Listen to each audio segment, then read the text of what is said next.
जनता को बरगलाने वाले लोग हैं, देश आगे न बढ़े इस प्रकार के लोग हैं, उनसे सावधान रहने की जरूरत है। नमस्कार दोस्तों, Anupama Raj Dandotiya welfare foundation ARD news में आप सभी का स्वागत है। दोस्तों, आज हम एक बार फिर बात कर रहे हैं भारत के उन उपराष्ट्रपति महोदय की जिन पर भारत के 2 विवादित जज इस कदर हावी हुए कि उनके खिलाफ बोलने पर उपराष्ट्रपति को अपने पद से ही हाथ धोना पड़ा।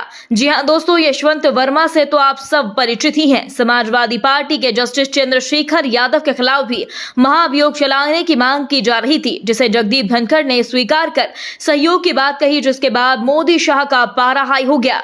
नतीजा उपराष्ट्रपति का इस्तीफा आपके सामने है। दोस्तों, यशवंत वर्मा की तरह जस्टिस चंद्रशेखर यादव पर भी गंभीर आरोप लगे हैं, पर चंद्रशेखर यादव मोदी की पसंद बताए जा रहे हैं। कहा जा रहा है कि यशवंत वर्मा की ही तरह वह भी गंभीर अपराध की श्रेणी में आ रहे हैं, पर सब उन पर आखिर मेहरबान क्यों? तो दोस्तों, आपको बता दें, इन्हीं 2 विवादित जजों के कारण उपराष्ट्रपति को अपनी कुर्सी मोदी शाह के गुस्से से गंवानी पड़ी। हाईकोर्ट के जज होकर के आप ऐसा बोल रहे हैं।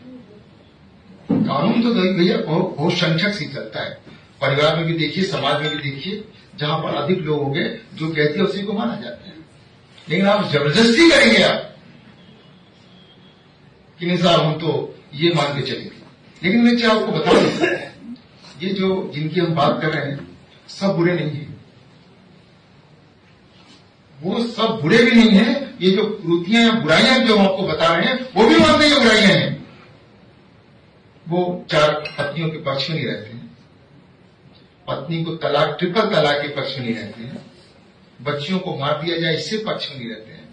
लेकिन जो कठमुल्ला है, जिसे कह लीजिए आप, सब गलत है, लेकिन कहने में गुरेज नहीं है, क्योंकि वो देश के लिए घातक है, बिगाड़ने वाले लोग हैं, जनता को बरगलाने वाले लोग हैं, देश आगे न बढ़े इस प्रकार के लोग हैं, उनसे सावधान रहने की जरूरत है। और अब तो राष्ट्रपति ने इस्तीफा मंजूर कर नए उपराष्ट्रपति चुनाव की बातें भी कह दी हैं। दोस्तों, आपने सही सुना, इसी विवाद में आयोग का कहना है कि गृह मंत्रालय से जानकारी मिली है कि उपराष्ट्रपति जगदीप धनखड़ ने इस्तीफा दे दिया। अब इस पद पर चुनाव के लिए हमारी ओर से प्रक्रिया शुरू कर दी गई है। जल्द ही चुनाव की तारीख भी घोषित कर दी जाएगी। आपको बता दें, सूत्रों के हवाले से खबर आई है कि बिहार विधानसभा चुनाव के कारण देश का अगला 17वां उपराष्ट्रपति बिहार का होगा। दोस्तों, उपराष्ट्रपति चुनाव के लिए इलेक्शन कमीशन ने प्रक्रिया भी शुरू कर दी ताकि बिहार चुनाव से पहले अधिसूचना जल्द ही जारी कर दी जाए। दोस्तों, संविधान के अनुच्छेद 324 के अनुसार राष्ट्रपति और उपराष्ट्रपति चुनाव से जुड़े कार्यवाही 1952 और 1974 के कानूनों के तहत ये जिम्मेदारी पूरी तरह से निर्वाचन आयोग के अधीन आती है और इसे चुनाव आयोग की संवैधानिक जिम्मेदारी बताया गया है कि वह उपराष्ट्रपति के लिए स्वतंत्र, निष्पक्ष और पारदर्शी चुनाव करवाए।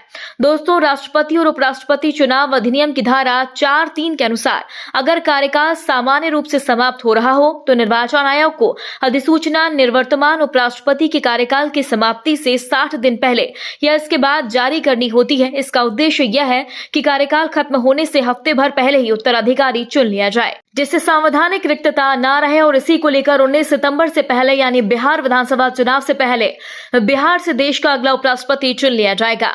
दोस्तों, संविधान के अनुच्छेद 66 के अनुसार उपराष्ट्रपति का चुनाव संसद के दोनों सदनों के निर्वाचक मंडल के द्वारा अनुपातित प्रतिनिधिमंडल प्रणाली और एकल संक्रमणीय मत पद्धति से किया जाता है। इस निर्वाचक मंडल में लोकसभा और राज्यसभा के सभी निर्वाचित सदस्य, राज्यसभा के 12 नामित सदस्य भी शामिल होते हैं। चूंकि सभी निर्वाचक संसद सदस्य हैं, इसलिए प्रत्येक का मत मूल्य एक ही होगा। दोस्तों, राष्ट्रपति और उपराष्ट्रपति चुनाव गुप्त मतदान और एकल संक्रमणीय मत प्रणाली से होता है। मतदान को सभी प्रत्याशियों के आगे वरीयता क्रम में अंक अंकित करने होते हैं। ये अंक भारतीय अंकों, रोमन अंकों या मान्यता प्राप्त भारतीय भाषाओं के अंकों में दिए जा सकते हैं, लेकिन शब्दों में नहीं। पहली वरीयता देना अनिवार्य है, बाकी वरीयताएं वैकल्पिक होती हैं। दोस्तों, निर्वाचन आयोग मतदान के लिए विशेष स्याही वाली कलम देगा, जिसे मतदान केंद्र पर ही उपलब्ध करवाया जाएगा। किसी अन्य पेन से मतदान करने पर मत अमान्य घोषित कर दिया जाएगा। आपको बता दें, उपराष्ट्रपति का चुनाव निर्वाचक मंडल करता है, जिसमें संसद के दोनों सदनों के निर्वाचित और मनोनीत सदस्य शामिल होते हैं।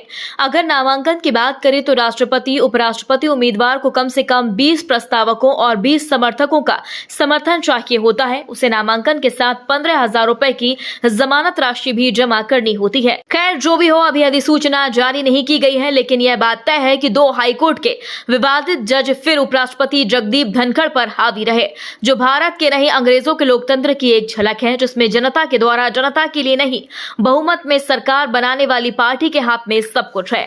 दोस्तों, इस पूरी खबर पर आप अपनी राय देना बिल्कुल भी ना भूलें। यदि आपने अभी तक हमारे चैनल को सब्सक्राइब नहीं किया तो प्लीज बेल आइकन दबाकर अभी हमारे चैनल को सब्सक्राइब करें। देश विदेश की तमाम ताजा अपडेट्स लिए हम आपके बीच एक बार फिर हाजिर होंगे। तब तक के लिए नमस्कार, जय हिंद।